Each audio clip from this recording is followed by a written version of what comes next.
Salut la team et bienvenue dans cette petite vidéo. On va voir ensemble le système que j'ai nommé Loom VIP qui m'a permis à l'époque d'Horus, puisqu'aujourd'hui je ne travaille plus avec les grands comptes, mais à l'époque où j'avais mon agence, de booker des rendez-vous et des très très beaux rendez-vous avec des personnes très très haut placées au sein de ces grands groupes.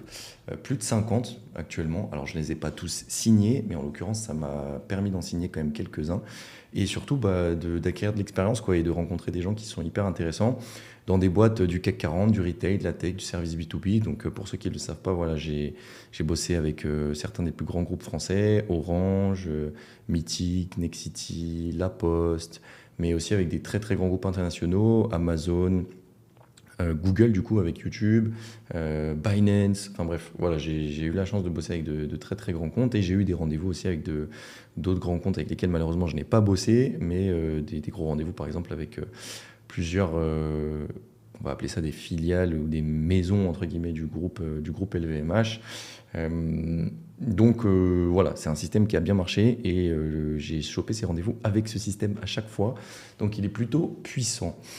C'est un système qu'il faut répliquer, c'est un système qu'il faut potentiellement utiliser. Alors c'est un système, tu vas voir, qui n'a rien d'automatisé, qui prend beaucoup de temps, qui est très chronophage. Mais moi, je pars du principe que si tu veux prendre des rendez-vous avec des grands comptes qui sont ultra sollicités, à un moment donné, il faut faire les choses différemment. Et qui dit faire les choses différemment, ça veut dire les personnaliser et les faire à la main. Donc arrêter les techniques d'automatisation, de trucs là qui ne marchent pas. Les interlocuteurs que tu vas aller essayer de cibler dans les grands comptes, très souvent, sont ultra sollicités par mail, par téléphone, par tout ce que tu veux. Et en fait, ils en ont marre des approches qui ressemblent à toutes les autres approches. Et je pense que c'est grâce à ça et à cet effort qu'on mettait en plus dans cette prospection-là avec ce système qu'on a chopé des rendez-vous avec des grands comptes de manière assez ouf. Donc je vais te montrer le système. On est parti. Déjà, il y a une question d'état d'esprit à avoir. Il faut viser la précision au-delà de la quantité. Donc ça résonne un peu avec ce que je viens de te dire. C'est pas du mass messaging, c'est pas du giga scrapping avec des envois lemlist, etc. Enfin, il y a aucune automatisation. Si tu veux parler des décideurs de grands comptes, tu dois jouer à leur niveau et tu dois montrer que tu es meilleur que les autres ou du moins plus impliqué que les autres. Donc la méthode Loom VIP, c'est quoi? C'est zéro automatisation, zéro excuse, parce qu'il faut faire le travail, ça va te prendre du temps. Et c'est surtout une vidéo égale un prospect traité comme un client. Okay, et c'est très important cette phrase-là, un prospect traité comme un client. Tu vas voir pourquoi. Tu ne fais pas d'automatisation, pardon, tu fais de la vente directe, statutaire, chirurgicale, laser précis, au scalpel, tu appelles ça comme tu veux, mais encore une fois, tu vas aller choper des décideurs de grands comptes, il faut s'adresser à eux. Donc un prospect égale une vidéo. Bien évidemment, tu as compris dans le titre, Loom VIP, que ça allait être une technique de prospection vidéo. Bon, je pense que là-dessus, on est clair, j'ai pas besoin de passer 50 ans, mais c'est pas quelque chose que tu vas faire de manière automatisée. Il va falloir que tu prennes ton temps pour aller sourcer les profils et les adresser un par un. Ok, maintenant quel est le format? Alors oui, ça s'appelle Loom VIP, mais quel est le format? Ça va être une vidéo Loom bien exécutée. Donc un peu comme celle que je suis en train de faire. Moi, c'est pas Loom que j'utilise, c'était là, mais tu as compris, hein. Moi, je te conseille d'utiliser Loom parce qu'en fait, les liens Loom sont quand même un peu plus faciles à envoyer, notamment dans les mails. Et puis, tu peux envoyer des GIFs en fait dans les mails sur lesquels les gens peuvent cliquer. Enfin bref, tu es là à pas encore trop de fonctionnalités là-dessus et je te conseille d'utiliser Loom. La durée maximale, ça doit être 3 minutes. Le style, bien évidemment, ça doit être humain, direct, souriant. Ce que je te conseille de faire avant d'enregistrer tes vidéos, c'est de te forcer à sourire. Et mine de rien, se forcer à sourire, ça permet d'avoir un ton beaucoup plus agréable. Et c'est important, très important même, d'être hyper humain et agréable dans ces vidéos. La présentation, facecam plus partage d'écran actif, exactement comme je suis en train de le faire là. Donc facecam d'un côté ou dans un coin et partage d'écran actif parce qu'il va falloir que tu illustres des choses. Tu vas voir, on va en parler juste après. Le ton, bien évidemment, professionnel, mais chaleureux. En fait, c'est un peu comme je suis en train de m'exprimer là. Alors, bien évidemment, avec un peu moins de nonchalance, parce que moi, j'ai tendance à être nonchalant dans mes contenus, surtout les contenus comme ça, qui sont des contenus très profonds, très experts. Mais il faut quand même voilà, avoir un ton chaleureux, rigoler, enfin pas rigoler, mais sourire, professionnel, donc dans ton vocabulaire surtout, il faut qu'on se rende compte que tu es professionnel parce que quand tu vas attaquer des grands comptes, justement, ils vont chercher du professionnel et ils vont pas chercher des personnes qui sont neuves, entre guillemets, dans le game, donc il va falloir que tu montes un certain professionnalisme. Chaque vidéo est personnalisée à 100%, tournée pour un individu précis, pas pour une entreprise générique. Donc attention, grand compte veut dire une entreprise, donc il y a plusieurs personnes dans un grand compte, on va voir, enfin, que tu peux cibler dans un compte pour une entreprise. Par contre, quand tu tournes une vidéo et que tu l'envoies, elle est tournée pour un individu précis. Donc tu call out son nom, tu t'adresses à cette personne-là, tu ne t'adresses pas à son collègue, même si c'est dans la même entreprise. Il ne faut pas essayer de faire des petits trucs de raccourcis où tu envoies une vidéo à plusieurs personnes de la même entreprise en citant le nom de l'entreprise. Non, non, il faut s'adresser à une personne parce que, comme je t'ai dit, ils sont sollicités. Si tu t'adresses à eux de manière générique, ils ne vont pas regarder. Il faut que ça soit structuré et surtout qu'on sente que tu as bossé le dossier. Ça, c'est très important. Petit tips qui change tout, un grand compte, c'est quoi? C'est une hiérarchie avec des silos, avec des départements différents. Tu peux littéralement envoyer ta personne à minimum 5 personnes de la même boîte. Important, ta vidéo, ça peut être la même, mais par contre, il faut que tu la refasses. Pourquoi? Parce qu'une vidéo égale un prospect, une vidéo égale un nom, une vidéo égale une personne. Donc certes, la vidéo dans la structure va être la même. Par contre, il faudra la refaire, que tu t'adresses directement à ces 5 personnes de manière autonome. C'est-à-dire, c'est pas tu t'adresses à Julie de la même manière que tu t'adresses à Mickaël, j'en sais rien, tu vois. Il faut que ça soit une vidéo pour Julie, une vidéo pour Mickaël, même si la structure est exactement la même, il faut que tu donnes leur nom et il faut que tu t'adresses à eux directement, c'est hyper important. En envoyant ça à plusieurs personnes, forcément, tu multiplies tes chances d'accroche. Et ce qui se passe très souvent aussi, c'est que tu fais parler l'interne. Donc en fait, si Julie reçoit la vidéo et que Mickaël reçoit la vidéo et qu'ils ont la chance de se croiser à la pause café juste après l'avoir reçue, ils vont potentiellement en parler. Oh, t'as reçu la vidéo? Ah ouais, mais elle était personnalisée? Ah ouais, moi aussi. Donc il a fait 2 vidéos. Ah ouais, il a vraiment envie de bosser avec nous. Voilà, tu fais parler l'interne à ta place et tu crées des échanges en interne dans lesquels tu n'es pas impliqué, mais qui peuvent potentiellement générer des rendez-vous derrière. Donc c'est important de ne pas se contenter d'une seule personne au sein d'un grand compte, de mapper leur hiérarchie et d'envoyer cette vidéo à un maximum de monde, bien évidemment en s'adressant à eux directement. Maintenant, comment est-ce que tu vas approcher cette vidéo? Parce que là, je t'ai dit, oui, ok, c'est un Loom, tu prends ton écran, 3 minutes maximum, tu as la cible, etc. Qu'est-ce que tu vas leur dire? Il y a 3 angles psychologiques à utiliser et c'est ces 3 angles, moi, à chaque fois qui ont marché, je te dis, j'en ai testé plein. Tu vas voir, j'ai mis des alternatives après dans cette vidéo-là aussi. Mais en gros, ces 3 angles, c'est les 3 angles par lesquels il faut que tu approches les clients. Donc, tu choisis l'un des angles, tu ne fais pas les 3 en même temps. Et tu peux faire de l'ABC testing du coup. Mais voici les 3. Le premier, ça va être la projection. Donc, en gros, tu vas montrer ce que tu pourrais faire avec eux. Donc, par exemple, faire un simulateur, avec des stats personnalisées selon leurs statistiques. Je sais pas, ça dépend de ton métier aussi. Tu peux faire une démo simulée. Donc, par exemple, tu as un client, un grand compte, tu veux le projeter, tu peux littéralement faire la démo dans le Loom, tu vois. L'effet que tu vas rechercher, c'est, ok, ce mec est déjà en train de bosser pour nous. C'est-à-dire que tu dois produire des choses avant même d'avoir signé. Et très souvent dans les grands comptes, c'est ça. Et je sais que c'est chiant, mais malheureusement, pour remporter des grands comptes, il faut le faire. Et donc ce système et cet angle-là de la projection, il est trop bien. Pourquoi? Parce que si tu n'as pas forcément de preuves sociales à montrer ou de trucs, tu peux commencer à travailler sur un livrable et utiliser cette méthode de projection pour dire, regardez, on pourrait faire ça et ça pourrait ressembler à ça. Je vous le montre maintenant. Voilà l'effet. Le deuxième angle psychologique, ça va être l'angle de confrontation. Celui-là, il a très bien marché pour moi, mais il faut faire attention parce qu'il est à double tranchant. En gros, tu vas leur montrer ce que leurs concurrents font déjà, que ce soit avec toi ou ailleurs. Par exemple, nous, quand on avait Aurus, on était une agence TikTok, c'est-à-dire qu'on gérait les comptes TikTok des entreprises.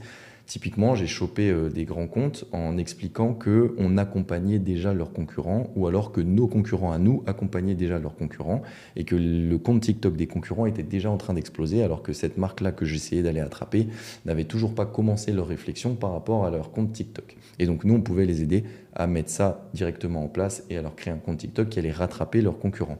On appuyait sur le fait que ils prennent du retard et ils perdent des parts de marché. Et ça marche bien. Pourquoi? Parce qu'en fait, tu vas chercher un effet FOMO et tu te mets dans une posture d'expert par rapport à ça. Tu dis, regardez, là, il faut agir vite parce que votre concurrent est en train d'agir, est en train de manger toutes vos parts de marché. Vous avez du retard et nous, on est positionnés comme les experts pour vous aider à rattraper ce retard. Ça marche super bien ça et c'est vraiment cool. Donc du coup, dans la vidéo, tu montres littéralement... moi, je montrais les comptes TikTok. Voilà, regardez le compte TikTok. Vous, quand je vous tape sur TikTok, je ne vous vois pas. Vous êtes où? Vous ne faites pas de contenu short, vous ne faites pas de contenu 9/16e. C'est un problème. Vous êtes en train de vous faire manger des parts de marché par le concurrent. Toi, selon ton secteur d'activité, tu peux très bien trouver ça aussi. Et donc, tu montres littéralement en partage d'écran ce gap qu'il y a et ce retard. Le troisième angle, ça va être la recommandation. Donc, Si tu n'as pas forcément de preuves sociales ou si tu as du mal avec ton métier à montrer une démo ou à projeter, tu peux aussi utiliser la recommandation. C'est peut-être celui des trois qui marche le moins bien, mais ça marche quand même. J'ai déjà chopé des rendez-vous comme ça. En gros, tu vas montrer ce que tu as fait pour une entreprise très proche de la leur. Donc même si tu n'as pas littéralement le concurrent ou l'opposé, tu peux réfléchir sous format d'ICP. Donc, si tu as une entreprise qui cible, je sais pas, les jeunes de 18 à 25 ans, avec laquelle tu as déjà bossé, avec laquelle tu as déjà des résultats, même si elle est dans un secteur d'activité qui n'a strictement rien à voir avec le grand groupe avec lequel tu veux travailler, et ben, si ce grand groupe va cibler la même personne, ça veut dire que toi, tu as déjà mis en place des stratégies qui ont permis d'avoir des résultats sur cet ICP et donc tu peux t'en vanter dans une vidéo. Le but, c'est que tu fasses l'effet miroir, que tu mettes un peu de preuve sociale et que tu réduises le risque. Ok, tu n'as pas de truc précis à leur montrer, tu n'as pas de projection et tu n'as pas de confrontation avec un concurrent. Par contre, bah, tu montres que ton expertise a marché pour des boîtes qui ciblent les mêmes ICP et ça marche très bien. Si je te le fais en mode russe, ça aurait très bien pu être, je sais pas moi, on veut aller attaquer Mythic qui détient Tinder, etc. Tinder, ils vont cibler les 25-35 ans, je crois, ou 25-40 ans, un truc comme ça.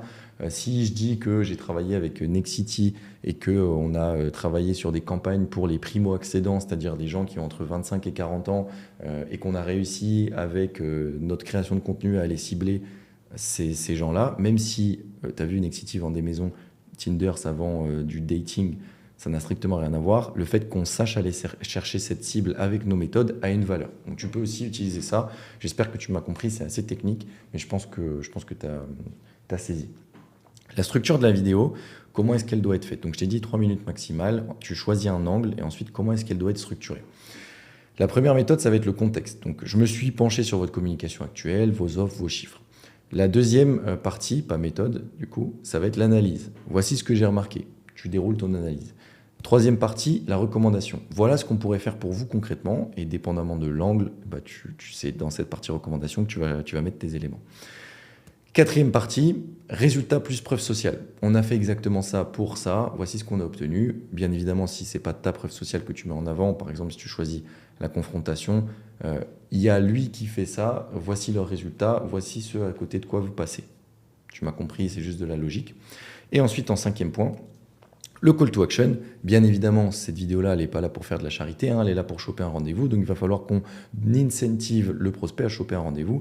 Écoute, voilà, cette petite vidéo, je te l'ai faite pour te présenter tout ça. Bien évidemment, en 2 minutes, j'ai pas le temps d'aller bien plus loin. Par contre, j'ai énormément de choses dont j'aimerais qu'on parle. Est-ce que ça te dit de prendre un créneau de 15 minutes pour en discuter, voir si on peut bosser ensemble? Je te mettrai un lien juste en dessous. Et comme tu vas l'envoyer par mail, parce que cette technique de Loom, c'est par mail, mais pas que, on va le voir juste après. Mail, LinkedIn, multicanal, quoi. Il va falloir que tu envoies un lien aussi derrière dans la foulée pour réserver le rendez-vous, iClose, Calendly, Lemcall, ce que tu utilises. Rappel, pas plus de 3 minutes, tu vas droit au but, tu cadres, tu montres ce que tu sais, tu donnes envie de creuser. Bien évidemment, je t'ai mis un petit exemple ici de notre ami Mathis, le fondateur de l'agence Short dans laquelle j'ai des participations, qui a été ciblé BetClick Group. Donc je t'ai mis un petit exemple d'une vidéo qu'il a réalisée pour cette personne-là qui est Social Media Manager chez BetClick Group, à qui il a voulu vendre de la prestation. Ça te donnera une ressource sur laquelle tu peux t'appuyer pour faire les tiennes. C'est important. Les alternatives, puisque oui, il existe des alternatives, peut-être que ces angles-là, tu ne peux pas les utiliser ou tu ne vois pas vraiment comment les utiliser, alors je t'ai mis des alternatives. Il y en a un qui s'appelle le One Slide. Alors je l'ai appelé le One Slide. En fait, c'est quoi? C'est une vidéo Loom. Encore une fois, je t'ai mis un exemple juste ici, on va le voir après, qui dure moins d'1 minute sur un seul slide. Donc en gros, c'est une vidéo comme ça où tu vois ma tête, où tu vois ta tête du coup, et tu as une slide, tu as une seule slide. Donc contrairement aux autres, tu montres pas forcément ton écran et tu illustres pas des choses, etc. Tu montres une seule slide, tu vas comprendre ce que je veux dire, avec un logo plus des chiffres clés, c'est-à-dire le contexte plus les résultats de ce que tu as réussi à faire pour une autre entreprise. Et comme ça, tu vas pouvoir aller cibler des secteurs d'activité similaires ou des ICP similaires. Tu vois, je sais pas, je t'ai mis un exemple, enfin, c'est même pas moi qui ai généré cet exemple, mais tu vois, on a généré 120 000 € en 120 jours, en 60 jours pour tel concurrent direct, vous êtes assis sur la même opportunité. Donc ça, tu vois, c'est une alternative si tu veux varier, si tu veux tester autre chose. C'est beaucoup plus court, ça va droit au but. Et ça peut être intéressant. Je te montre, alors je ne vais pas te lire la vidéo, mais je te montre à quoi ça ressemble. Tu vois, hop, il y a ma tête ici. Il y a une campagne qu'on a réalisée pour La Poste. Donc tu vois le logo de La Poste avec une petite stratégie. Donc 3 bullet points, pas plus de stratégie. Résultat, 3 millions de vues. Élu le contenu le plus visionné par VisiBrain. En l'occurrence, là, c'était sur Vivatech. Donc on a fait la vidéo la plus vue du salon Vivatech avec le groupe La Poste. Voilà, c'est quelque chose qu'on a envoyé à d'autres acteurs, d'autres grands groupes qui pourraient être intéressés, notamment pour une présence sur le salon Vivatech et une couverture média sur le salon Vivatech. Ça a plutôt bien marché et ça dure très peu de temps. Donc j'ai expliqué la stratégie, j'ai expliqué le contexte, j'ai expliqué les résultats et ensuite call to action. Donc ça peut être une alternative. Et une deuxième alternative, ça va être la projection sans preuve sociale. Si tu n'as pas de preuve sociale et que ça a du mal en fait à projeter quelque chose et à travailler déjà sur un livrable que tu vas pouvoir proposer aux prospects à l'intérieur des grands comptes, tu peux faire une espèce de démo de ce que tu pourrais créer pour eux. Et en fait, ça revient un peu à cet aspect-là, mais sans aller aussi loin, en gros, si tu veux. Tu peux essayer, par exemple, si tu fais du design, de créer quelque chose. Je bosse avec une agence en ce moment qui fait des applications. Ce qu'il fait, c'est que lorsqu'il a un rendez-vous ou qu'il veut aller cibler un prospect, il va aller créer des fausses maquettes d'une potentielle application pour vendre cette application à ce grand groupe. Et ça marche plutôt pas mal. Donc en fait, tu gagnes sur l'effort, donc ça demande beaucoup plus d'efforts, parce qu'il faut préparer un livrable avant même de prospecter. Tu vois, c'est même pas un call de vente, c'est une prospection. Tu sais même pas si tu vas avoir une réponse un jour. Pourtant, tu fais l'effort, mais tu gagnes sur l'effort et pas sur l'autorité. Ça, c'est une manière de venir combler en fait ton manque de preuve sociale. Bien évidemment, la partie d'après, c'est comment est-ce qu'on diffuse et comment est-ce qu'on relance. Alors là, je ne vais pas y passer 50 ans parce que ça nécessiterait des vidéos beaucoup plus longues. Mais tu peux avoir la meilleure vidéo du monde, si personne ne la regarde, ça ne sert à rien. Et donc, il faut que tu sois conscient de deux choses. Un, il faut que tu diffuses ça en multicanal pour avoir un maximum de points de contact avec ces prospects-là qui sont, encore une fois, comme je te l'ai dit, très sollicités. Donc, il faut maximiser tes chances qu'ils voient ton contenu. Deux, il faut que tu relances. Si tu penses que tu vas envoyer la vidéo et que derrière il va se passer quelque chose, tu te mets un doigt dans le nez, comme on dit. Il faut absolument relancer minimum 4 fois. Des fois, je relance 8 fois, 10 fois, 15 fois. Tant que la personne ne m'a pas dit va te faire foutre, je n'arrête pas de relancer. Okay, sans forcément être lourd, mais il faut relancer. Et après, plus tu relances et plus il y a eu de relances, plus tu étales, entre guillemets, les relances dans le temps. Et donc, tu relances toutes les 2 semaines, tous les mois, etc. Mais il ne faut pas les lâcher. Du coup, comment est-ce que tu diffuses en multicanal? Je t'ai encore mis un exemple de séquence, on va le voir juste après, mais il faut que tu diffuses par mail, donc tu envoies la vidéo par mail, tu envoies la vidéo par LinkedIn et surtout tu rappelles pour demander si la vidéo a été visionnée. Tu peux récupérer un 06 ou un standard s'il n'y a pas, mais moi je te conseille quand même de récupérer les 06 en priorité, ça serait quand même plus intéressant et surtout les standards, tu n'as pas beaucoup de chances d'aller trouver la personne à qui tu as envoyé cette vidéo spécifiquement. Mais tu vois, ta séquence multicanal, c'est-à-dire la manière dont tu dois contacter cette personne-là, et encore une fois, c'est à la main, t'envoies par mail, t'envoies par LinkedIn, et tu l'appelles si tu trouves son numéro. Il y a plein d'extensions qui permettent de trouver les numéros. Donc, Julie, qui travaille chez, je sais pas moi, Orange, je lui envoie un premier mail. OK. En même temps que ce premier mail, je lui envoie un message LinkedIn. 2 jours après, je vais l'appeler. Salut Julie, voilà, tu me connais pas, mais par contre, je t'ai envoyé une vidéo. Est-ce que tu as eu l'occasion d'aller checker? J'aimerais vraiment qu'on ait en appel. Ah non, j'ai pas eu le temps d'aller checker. Je vais aller regarder mes mails. Elle te revient pas. Tu lui renvoies un mail, tu lui renvoies un petit message LinkedIn. Tu peux rappeler dans la foulée. Bref, tu as compris le système. C'est pas très important que je rentre dans les détails, mais tu as compris le système. 4 relances par canal minimum, espacé, personnalisé, sans lourdeur, des choses qui sont rapides. Je vous laisse revenir vers moi, ça devient une priorité. Tu vois, toujours avec un certain statut, sans forcément forcer. Un petit exemple d'une séquence, tu vois, de 4 relances. J+1, t'envoies la vidéo. J+2, tu relances. J+5, tu relances. J+10, tu relances. Je t'ai mis un exemple d'une agence du charbon avec laquelle on a bossé qui avait fait une séquence, tu vois, sur l'Emlist. Tu regarderas l'exemple, là, encore une fois, il sera disponible. On a du mail, 1, 2, 3, 4 mails. On a des relances téléphoniques entre-temps, on en a 2. Puis on a 1, 2, 3, 4 messages LinkedIn avec une invitation au début forcément. Et des relances par appel. Donc tu vois, ça nous fait une séquence qui est intéressante que tu peux tout simplement dupliquer sur chacun de tes prospects. Donc oui, ça fait du travail, mais en même temps, tu veux bosser avec des grands comptes, ça demande 10 fois plus de travail qu'un petit compte. Ça, c'est une certitude. Donc voilà pour les relances. Et ensuite, forcément, une fois que tu as un interlocuteur qui va te répondre, c'est pas fini. Si c'est un junior ou quelqu'un qui n'a pas la décision, il va falloir que tu remontes la chaîne avec son aide. C'est ce qu'on appelle un ambassadeur en interne. Tu peux lui-même lui faire une nouvelle vidéo qui va remonter à son N+1, son N+2, etc. Mais toi, ton objectif, ça va être de monter l'échelle. Bien évidemment, là, ça fait déjà 20 minutes qu'on est sur cette vidéo-là. Si je te parle des stratégies pour trouver un ambassadeur en interne et remonter les échelles hiérarchiques dans un grand groupe, on en a pour 4 heures. C'est d'ailleurs quelque chose qui fait partie du programme Le Charbon, hein, du coaching Le Charbon. Donc, c'est pas quelque chose que je vais m'amuser à révéler gratuitement parce que ça a vraiment beaucoup, beaucoup trop de valeur. Mais voilà, la gestion interne des grands comptes, les techniques d'ascension, les rebonds sur les gatekeepers, etc. Tout ça, c'est réservé aux membres du Charbon. C'est là qu'on rentre vraiment dans le travail de grand compte. Ça, c'est une partie de la prospection là, que je te donne avec cette technique, qui est déjà une technique monumentale hein, que personne ne fait et qui m'a vraiment permis d'aller choper du rendez-vous. Ensuite, une fois que tu as les réponses, qu'est-ce qui se passe? Ça, c'est un travail de grand compte, encore une fois, qui est très, très compliqué.